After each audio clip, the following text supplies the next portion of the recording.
Well, the White House announced on Monday another $300 million of military aid to Ukraine. The administration says that surprise money came from savings on weapons contracts, and it comes after Russian President Vladimir Putin dropped a different kind of bombshell on Russian state TV, saying he's ready for nuclear war with the West. Take a listen. Мы действительно готовы к ядерной войне. Ну, с военно-технической точки зрения мы, конечно, готовы. Они у нас постоянно находятся в состоянии боевой готовности. Это первое. Но это не значит, что, на мой взгляд, они готовы завтра развязать эту ядерную войну.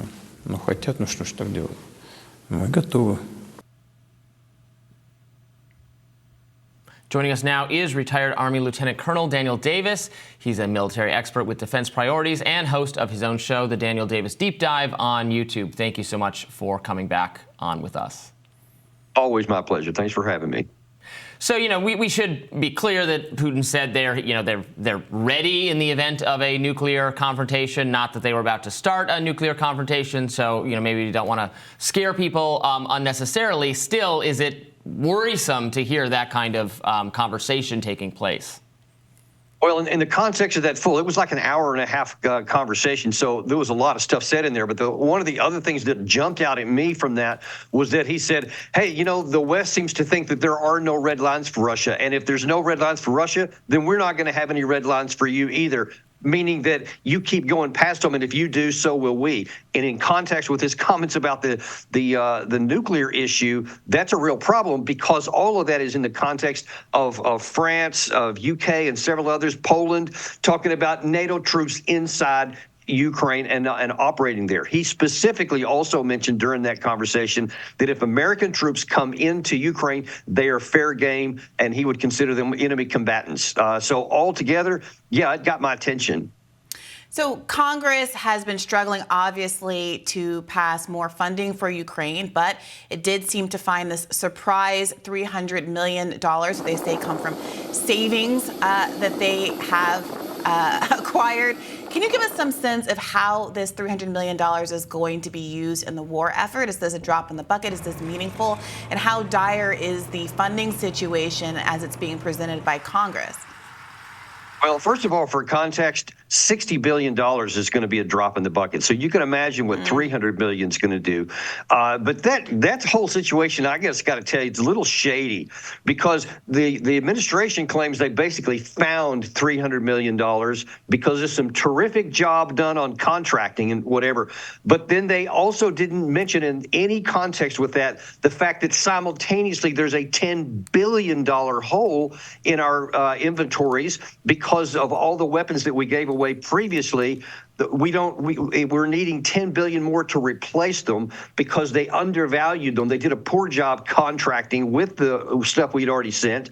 So we're in a $10 billion hole. Simultaneously with that, the U.S. Army in Europe is about a couple of months away from having to shut down operations for the rest of the fiscal year, because they also have given money away to Europe to Ukraine that cannot be replaced unless Congress comes through with this additional supplemental. So the question that should be asked first is, if you found $300 million, why is it not going to fill this $10 billion hole we've got, or to fund the U.S. Army Europe so that our operations continue? No one talked about that, and I keep asking why everything is so vital to send to Ukraine when it comes at our expense and the weakening of our own national security. That I'd like to hear an answer to.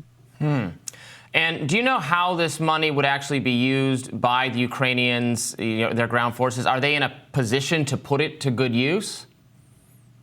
Look, the disparity between the Russian and Ukraine armed forces is so great that's why I said at the outset here, even $60 billion is going to be a drop in the bucket. And you can see that in the first 18 months of the war, we gave them a total of, including the European Union, $200 billion in thousands of armored vehicles and military vehicles of various types, and it did absolutely nothing to push Russia out. Now Russia's pushed in Ukraine to the west. Every day they have more and more territory that they're conquering. And the disparity is like 10 to 1, or 10,000 to 2,000 artillery shells per day. The Russians are having a huge advantage in drone warfare now because of electronic warfare. We're up to 80% of the Ukrainian drones are getting knocked out of the sky electronically. So everywhere you look, they're getting pushed back. So a handful of artillery shells or rockets or anything else is not going to have any effect, even tactically. Does this have anything to do with this debate that's been circulating around the Taurus missile? I read that France and Germany there's some internal debate as to whether or not they should send this particular kind of weapon to Ukraine. Apparently, public opinion in Germany shows that most people oppose sending this Taurus missile to Ukraine. Is this part of the asymmetry that you're describing with the drones that they currently have in use? Well, it's a recognition, in my view, by the Chancellor Scholz that it's not going to make any difference. A handful of long-range missiles is not going to make any difference. It would require German troops to be on the ground to help them operate because it's a very complex cruise missile system. It's not something you just fire and forget sort of thing. And he's not willing to put German troops at risk, especially given recent comments by Putin. But yeah, I think he's recognizing that this is not going to change anything. So why get rid of the few Taurus missiles they have? Because these things take a long time and are very expensive to produce. And, there is a big issue between France and Germany and others. I think that today Macron is going to address his nation, and he's going to say, hey, we need to not be cowards, and we need to be thinking about doing more for Ukraine, maybe even on the ground, and not take that off the table, which is crazy. That's nonsensical talk. That could escalate of war, and it's not going to make any difference even if he did it, even if Putin was bluffing about nuclear war, and why would we ever want to find out? But that just shows some of the dispute and disparity between some of the NATO members themselves. On the Russian front, Putin is up for re-election beginning tomorrow, I believe. At the start of the war, we heard, this was kind of a narrative that was popular in the media. I don't know how true exactly it was, that there was a lot of dissatisfaction in Russia over the war. Some early economic consequences that were being felt as a result of that. There was speculation about what this would mean for Putin. Of course, it didn't end up meaning any sort of collapse of his government. We saw what happened to Prigozhin, et cetera.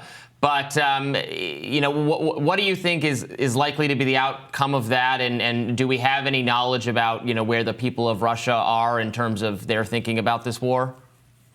Yeah, we do, and it was always puzzling to me, and just really a self-disinformation campaign on our part against us to ever try to say that the people of Russia were going to turn against Putin because of this war here. Because you have to have not been paying any attention to Russian history or recent Russian cultural issues to think that suddenly that they're going to turn against Putin after decades of being with him, especially on something where he could painted a picture and a plausible one from his people that this was the West against Russia, that they were trying to bring military weapons right up to their border, which was an existential threat to Russia. So there have been obviously a handful of people that turn against or protest against the war from time to time, but there is overwhelming support for Putin within Russia.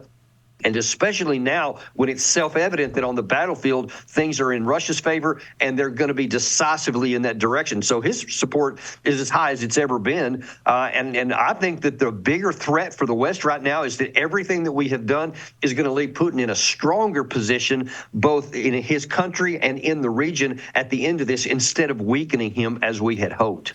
Well, you just referenced the end of this. We've talked a lot about what seems not to be working. What, in your view, would bring this crisis to a conclusion?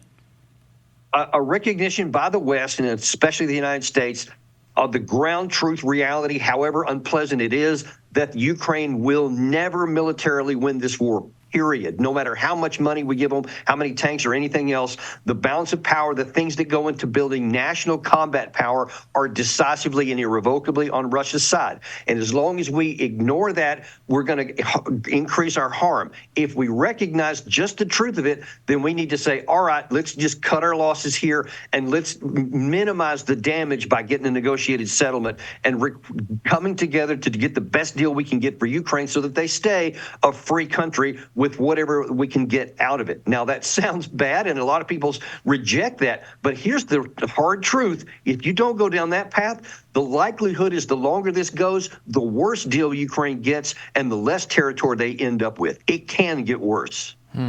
Lieutenant Colonel Daniel Davis, thank you so much for joining us today. Always my pleasure. Thanks, Robbie.